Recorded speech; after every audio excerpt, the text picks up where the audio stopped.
Good morning, everyone. My name is Maya Luria with TMC for Seniors, and we are continuing on with our Brain Health Month. And today I've got Michael Urquhart here. He is an exercise physiologist with TMC Cardiac Rehab. Mike has been with us many times. He shares a lot of great information for us about exercise. And today he's going to be talking about the cellular and cognitive benefits of exercise. Welcome, Mike. Thank you. Thanks for having me again, Mike. TMC. I really like coming here and giving talks. That's great. Thank you. Good. So we've got an online audience today, along with a in-person audience that you've got there. I've gone ahead and pulled up your PowerPoint so that you can go ahead and get started. Excellent. Perfect. Thank you. All right. So yeah, let's go ahead and get started. Gosh, it's always been intriguing to me about the benefits of exercise. Sorry, I'm not going to stand behind this thing. I'm not one of those. I lecture at PIMA as well. I'm a professor and do a lot of things that way, and I never stand behind a lectern. It just kind of stifles me. But cellular and cognitive benefits of exercise, I mean, a lot of information has been well established about the cellular benefits of exercise. And we will go through that a little bit too. But really, the biggest benefits and that are coming out in science now are all the cognitive benefits that you get from exercise as well. Several years ago, I had the privilege of working with a group of Parkinson's patients, and the whole point of this research study was to show differences in people with Parkinson's before and after exercise. And so we saw a lot of regression of Parkinson-like symptoms in people that exercise versus people that didn't exercise. Another part of that study group was patients that were doing a different type of exercise as well, where they actually saw even more of a change in their Parkinsonian-like symptoms. But the cellular benefits well established, and we'll go through that right away. But first of all, what is exercise? Well, exercise is a stress. It's a stress on your body. Now, when we typically think of exercise, though, we think of exercise in the good form of exercise, eustress, which provides these beneficial adaptations to our body. And these beneficial adaptations actually increase our functional capacity. And by increasing your functional capacity, meaning every chore, every task that you do becomes easier. Just by doing a modicum of exercise every day, a couple of days a week, through every day of the month if you can. And that can change your physiology just through those adaptations. Now, let's see, where's the next thing? So some of these adaptations can be seen both cellularly and cognitively. The cellular adaptations, like we talked about before, you get an increase in muscle mass. Just by lifting weights, by performing some sort of resistance training, and I probably shouldn't have said lifting weights because that brings a negative connotation right there. But resistance exercise, and there's several different forms of resistance exercise. Stretch bands, even body weight assisted exercises. You can have dumbbells, machine weights, almost anything you can imagine can be resistance training. There's a great picture on here. There's a lady sitting on a park bench, and her dog starts pulling her off the bench. That's resistance training. I love that picture. I wish I could have taken credit for that one, but I'm going to give it to Jen over there. But anyways, that's real world resistance exercise. And the more you can do that, the more you can increase your functional capacity. And obviously, by increasing your muscle mass. Increasing your muscle mass increases your BMR. And your BMR is your basal metabolic rate. That's how many calories you burn in one day. If you increase your muscle mass, you can increase your BMR. And by increasing your BMR, you can better maintain your weight. So you burn more calories. Everything you do, you're going to burn more calories. And that's one of the other cellular benefits of that. Now, we can talk about bone as well. BMD, bone mineral density. Did you know that's what that meant? Yeah. Okay. So your BMD is just really a measure of the density of your bones. The more exercise you do, you get more calcium deposited into your bones to increase the density. You basically have two different bone types. You have compact bone and you have trabecular or spongy bone. It's the spongy bone that is very susceptible to a disease known as osteoporosis. And that's when calcium is leached out of the bones to be used for other things. But as long as you can maintain your bone density through exercise and a proper diet, of course, you can maintain your bone density throughout life. Osteoporosis is not a result of older age. Osteoporosis is a result of inactivity. So the more activity you can do, the higher you can maintain your BMD, your bone mineral density. Let's see, what was the next thing I talked about? Oh, well, resistance training. I know I'm scrolling through these slides and they're not even what I'm talking about. But let me see, resistance. It seemed like there was another another cellular one that I wanted to talk about. Now I'm off track. This is what typically happens during my. Let me see. Is my bug ready? Osteoporosis. Yeah, I think we're okay. I think we're right where we wanted to. And really, what I wanted to talk to you about the cellular level are about those three different things. Now, there's a multitude of other things that happen cellularly. You know, there's the changes in hormone levels as well. Things like insulin, glucagon, how you can maintain that in your blood glucose levels and staving off or even slowing down the process of type 2 diabetes. Exercise does that. I mean, it really does. It helps you to monitor or to regulate your blood glucose levels, which uncontrolled blood glucose levels, that's what leads to diabetes, type 2 diabetes, which can easily be prevented through exercise as well. There we are. Sorry. This usually happens when I talk too much. But anyways, those cellular benefits have been well established. The one that really excites me are the cognitive benefits of exercise. Oh yeah, there's our picture with a person pulling her dog back. That is resistance exercise. I don't know how many times you've been in the park walking on the path and you see somebody walking and the dog's like just pulling them straight out and they switch arms. They're probably using that as a form of resistance exercise, which really helps. Machine weights. When you go to a gym, a lot of people don't have these at home, but when you go to a gym, usually this is what covers the gym that you go to, are these machine weights. A lot of these machines are universal type machines where you can basically just get in the machine and perform like 3 or 4 different exercises and then move on to the next exercise. But machine weights are great for people that really want to get into weight training, but are a little apprehensive about doing it. You don't have to know the form or function of the exercise when you get into one of these machines.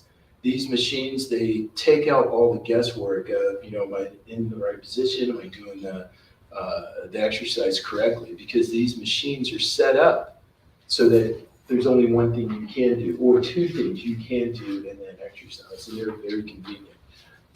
This other type, free weights. Free weights are those weights that you see laying around littering gym floors. You have dumbbells, you have barbells, but those, it takes a little bit of experience. You have to know the exercise you're doing, and you have to know the technique of doing that exercise. But the benefits of the free weights far outweigh the machine weights, only because you learn how to do it. And that's that first step in that cognitive benefit. You learn how to do those exercises. And when you learn how to do them properly, you increase your strength incrementally along with that. And so learning the proper technique, thinking through the exercise, really improves your strength and your cognitive abilities as well. The first step in gaining strength is that mental gain. Your body learns how to perform that activity, whether it's driving a car, whether it's roller skating, inline skating, skiing, your body learns that. And that's the first step into that cognitive strength gains, or that whole part of that cognitive benefit. So, and then of course, body resistance exercises. Anybody can do them anywhere. Do you guys want to do some right now? This is the hardest. We'll do it afterwards. We'll do it afterwards, okay? Because I have a couple other exercises for you too. Of course. I'm not going to make you sweat, not today. And sweating is good. Well, sorry, glisten. Most of you women glisten, they don't sweat. Right. So anyways, but body weight resistance exercise, it shows this person doing either a plank or maybe they're, in mid-flight of doing a push-up. But those are body weight resistance exercises. And they're, yoga. Some of you are here instead of going to yoga. Those are body weight resistance exercise. So very good for you. And it's also great for stretching and limbering up your muscles. Yoga and cognitive, I think it's actually titled mindful yoga. And the reason for that is because you learn those positions. You can't really go through yoga shutting your mind off. You have to think about what position your body's in to help yourself balance. And sorry, I'm not selling that. I don't want you guys to all of a sudden running out of here to go to yoga. But you really have to think about what you're doing. And that's cognitive benefits. That's a great cognitive exercise, not to mention strength gaining, balance, everything. Fantastic exercise. So next time if you have a choice, no, still come see me. Okay, on a cognitive level, I guess that's a good segue. On a cognitive level, gosh, some of the greatest benefits of exercise are on that cognitive level. You get an increase in a lot of different hormones, a lot of different neurohormones that lead to increases in neurotransmitters.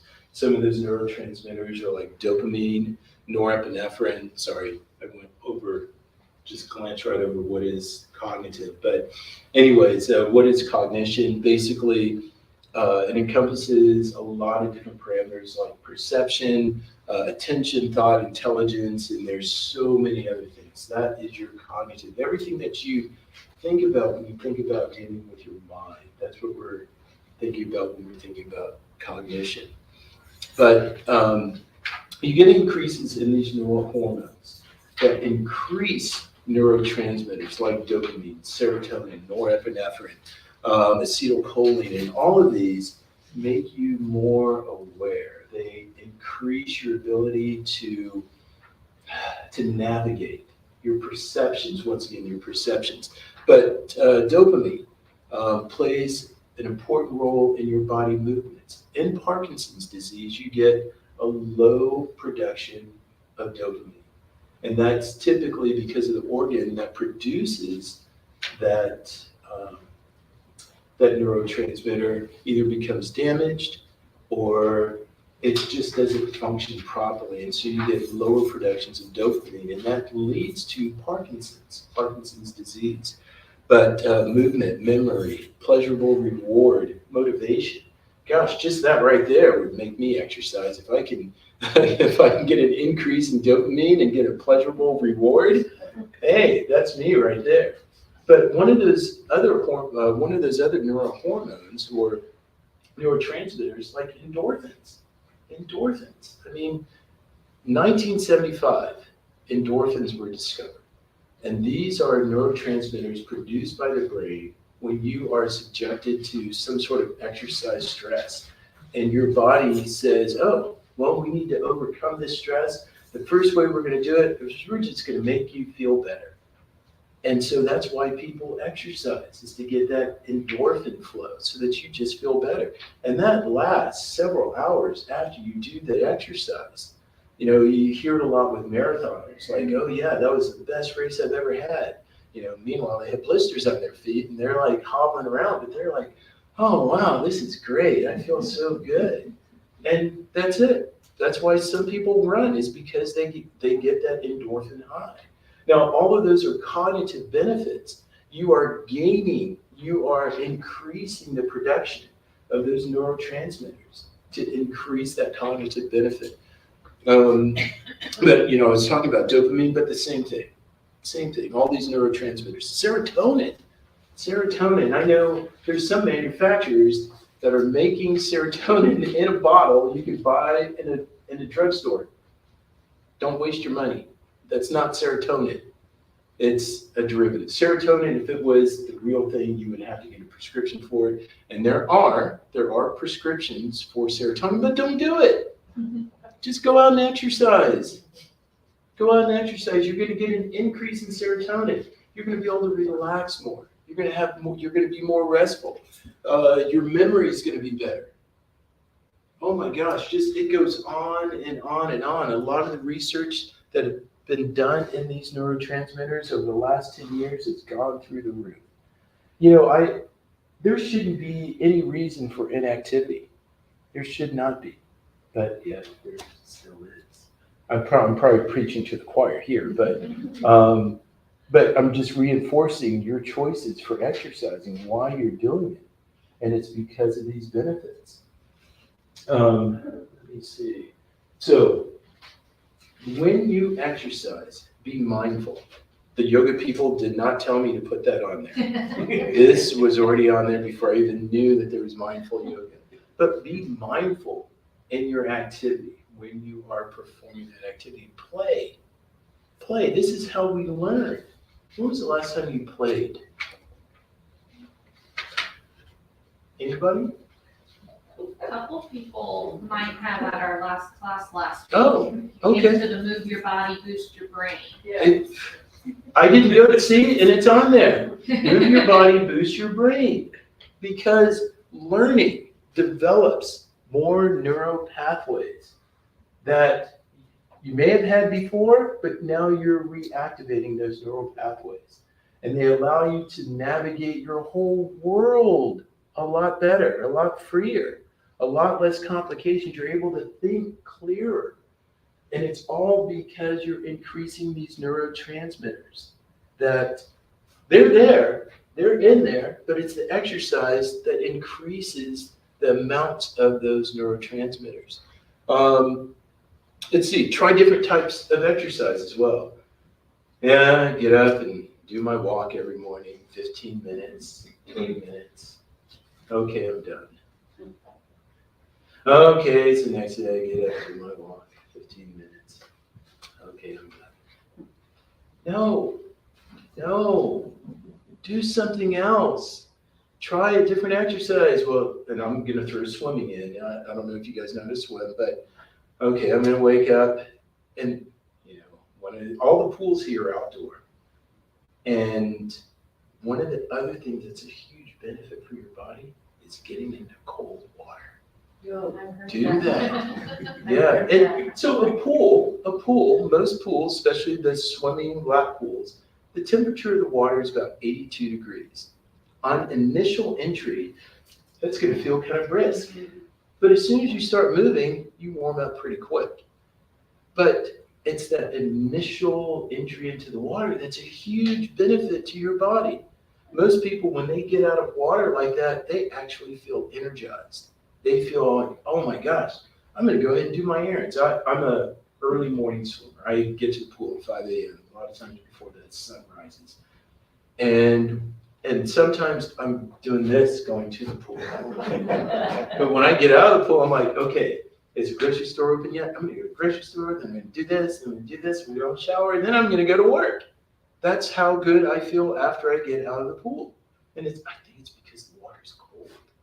But challenge yourself as well. Challenge yourself. What do I mean by that? If you're unsure about doing a particular exercise, I don't know about skydiving, go ahead and do it. No, maybe not skydiving. I mean, it's not really an exercise. But getting ready to skydive is an exercise. But challenge yourself. Have you ever climbed rocks before? A little bit scary. Challenge yourself. Try it. Have you been on a nice kind of challenging hike? Try that as well. Not only does it boost your physical capacity, it builds your mental, gives you confidence that you can take on other challenges. Start off small, gradually build those challenges. And that's mindful. That's cognitive learning. You are learning, you're increasing your ability to adapt to the environment. And that's really what it's all about.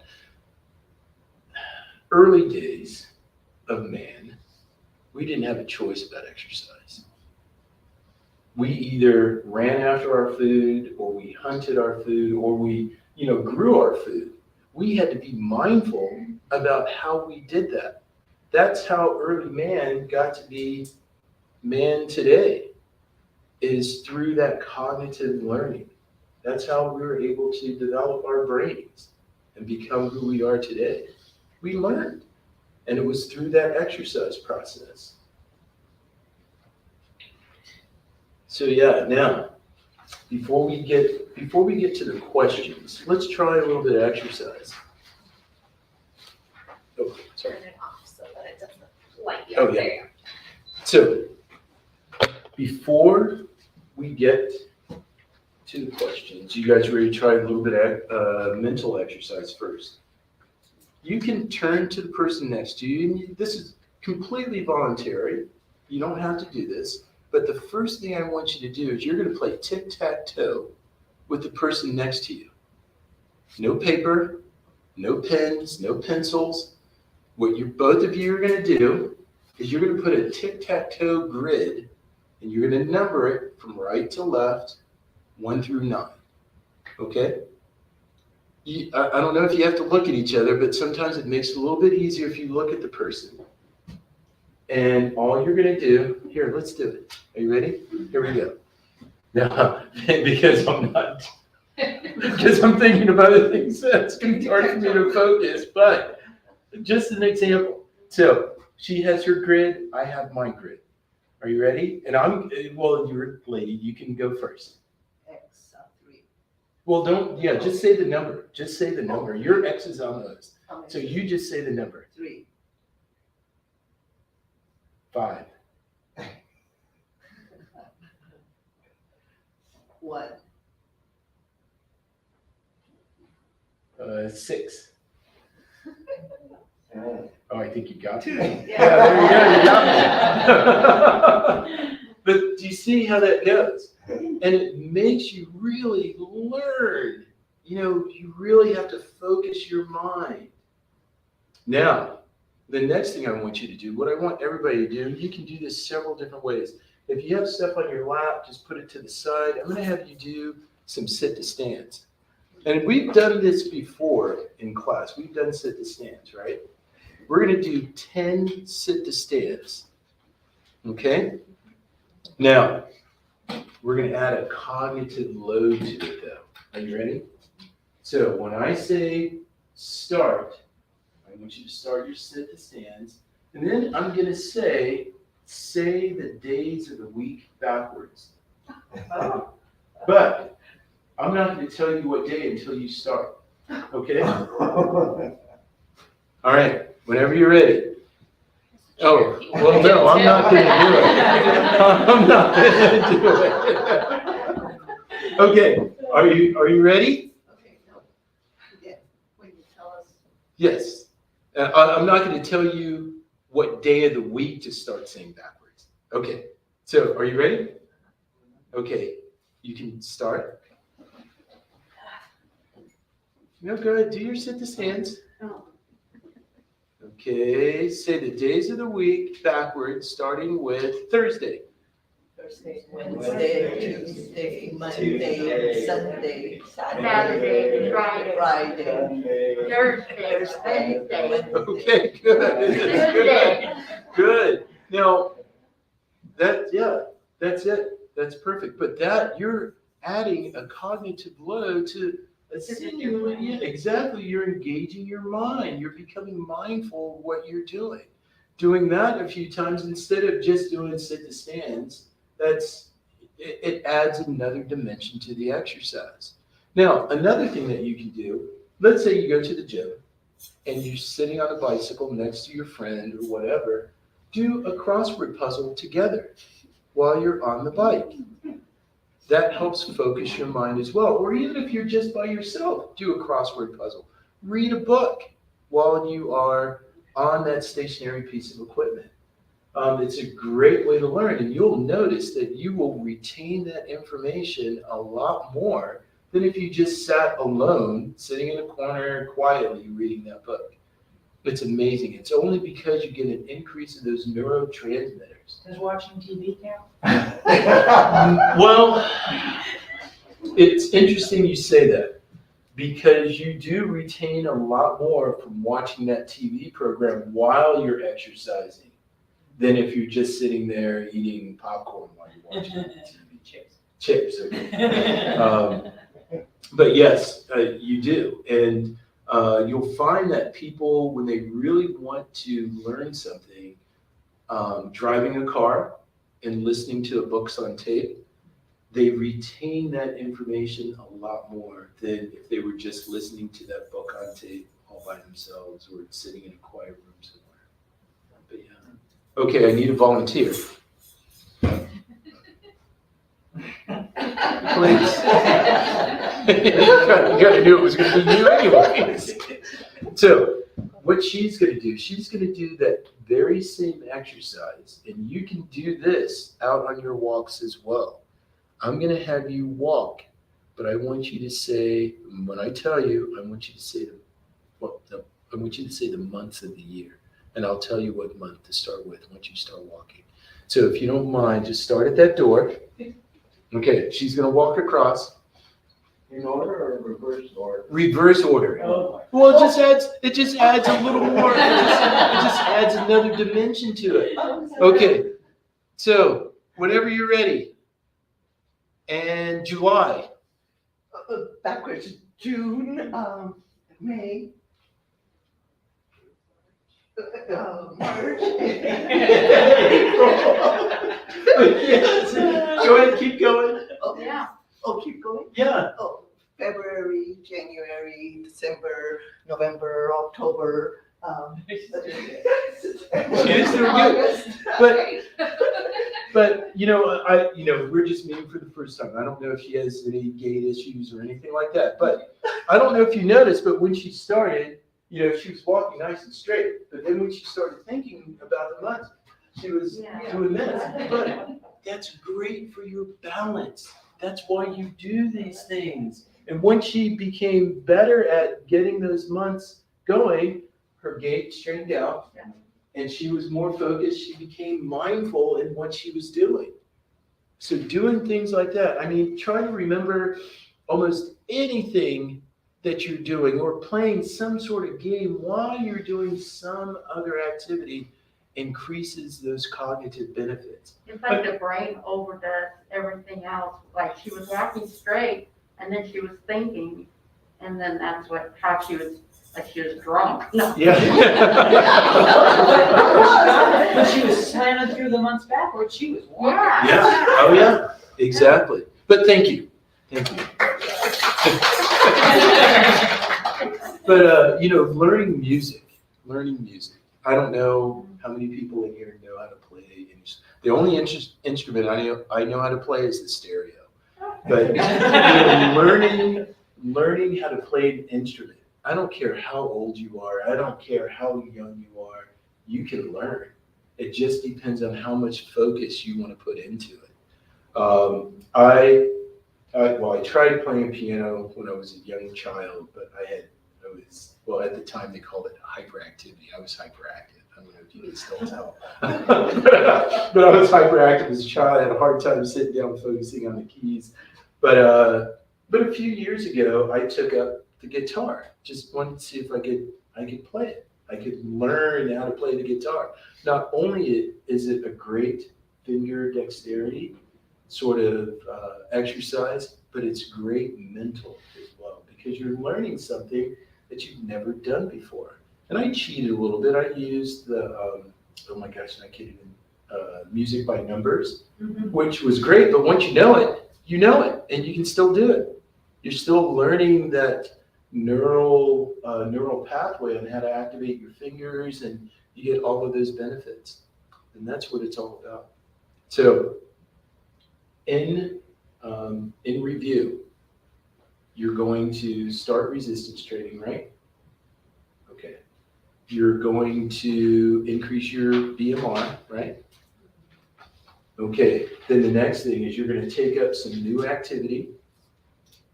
When you're walking, you're going to say the days of the week backwards. It doesn't have to be the days of the week. You can do complicated math problems if you want to. Oh, yeah. But just engage your mind when you are doing these activities. And you're going to learn how to play the piano or some instrument of your choice. Okay? I think Maria has some questions. Yes. Oh, yes. Questions, please. I'm sorry. So thanks so much, Mike. So I have a question, and you sort of answered this, but let's go back through this. When you're exercising, let's say you've got something that's been sort of a problem you've been stressing about. Is it better for you to put it out of your mind, or is it a great time for you to try to problem solve while you're exercising? Oh, that's a great question. You know, it has been my experience, and my experience with other people, that when they are exercising, they're actually better able to see that problem and work through it more so than putting it out of your mind. I think that might be called transference when you just put it out of your mind, because the problem's there when you come back. And for a lot of people, that can be even a bigger stressor. Oh, I really didn't get rid of it. I just kind of mixed it away. But exercise can actually help you problem solve as well. I've been on several bike rides where it started off with a problem, and then by the time I finished that ride, having not been able to solve it prior to, but coming back from that bike ride, having the answers right there for me, having worked through it, only because I was allowing my mind to work through the problem while I was exercising. And I think a lot of it is because the exercise itself increases those neurotransmitters.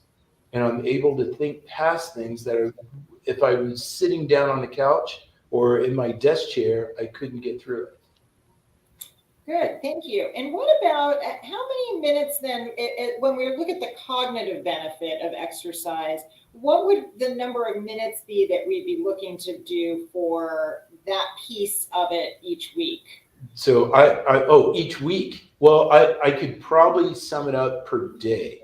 Okay. We're still looking at, even when you are doing your mindful exercise, which you should be doing at least 30 minutes a day, it would be about the same for the cognitive exercise as well, doing at least 30 minutes a day.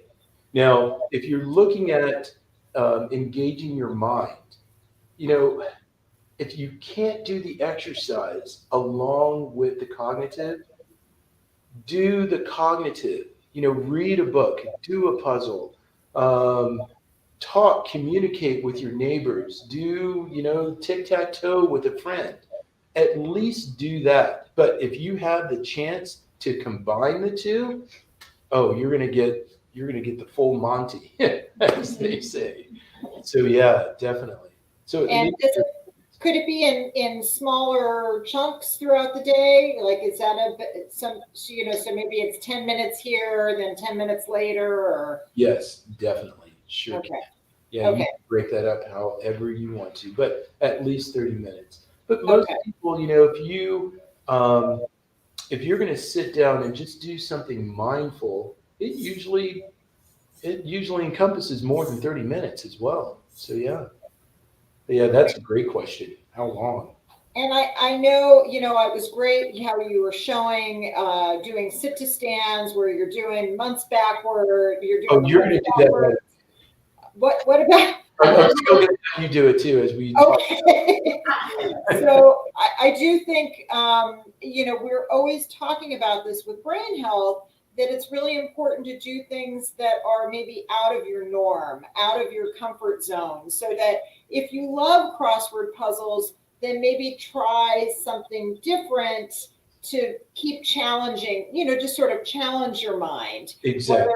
Right. And it could be just a different version of that, but it's something that to keep you sort of thinking and guessing as you go along. So To work yourself, always try to focus on problem solving, and that really engages the mind.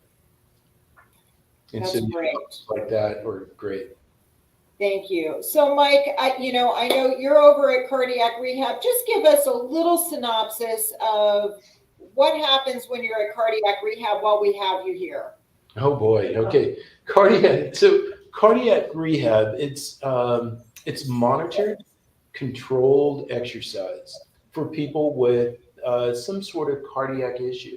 People that have received stents, that have valve replacements, open heart surgery to include valve replacements and bypass surgeries, and congestive heart failure as well. And so when you come to cardiac rehab, you wear a telemetry monitor that monitors your EKG.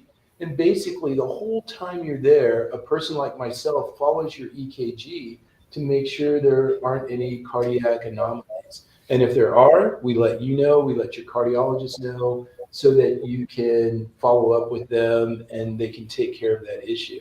But for the most part, we just follow people and watch them progress. It's a great place to start exercise after some sort of cardiac event so that you can, one, build your confidence to know that that event's not going to happen again, or so that you can gain information to prevent it from happening again as well. Basically, we're learning how to exercise at cardiac rehab. Thank you. Thank you for sharing that. And maybe you might give them a few brain teasers, I'm sure, while you're working with them too. We do. So actually, I'm glad you said that, Maya, because in our cardiac rehab, in our clinic, which is located off of Wilmot, we post questions every day on the board. And patients that come in, they don't have to answer the questions, but it's just a great brain teaser for people to, read the questions and then try to figure out, what is the answer to that? And of course, we have the answers. We give it to them reluctantly, but we do. But some patients come in, they look at the answers first, and then they look at the question. And they go, which is, one thing too, because it really kind of opens that mental channel as well as to something they had never given thought to before, which is okay.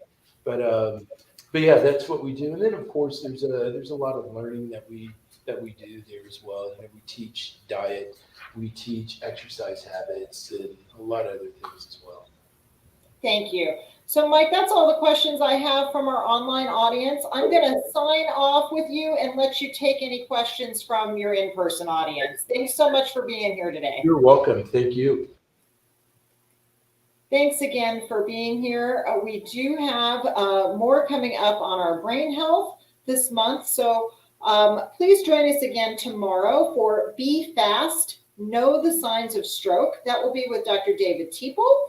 And it is for Thursday, March 16th at 10 a.m. If you have not registered for this class, please feel free to give us a call at 520-324-1960. I also wanted to let you know that we have our Stroke Prevention Saturday back in person on April 1st. You can give us a call again at 324-1960 to sign up. Where you'll be able to get some testing done to assess your risk of a stroke. And that will be again on, Saturday, April 1st. You can sign up for an appointment time or an appointment window at our phone number, 520-324-1960. We look forward to seeing you again. Thank you.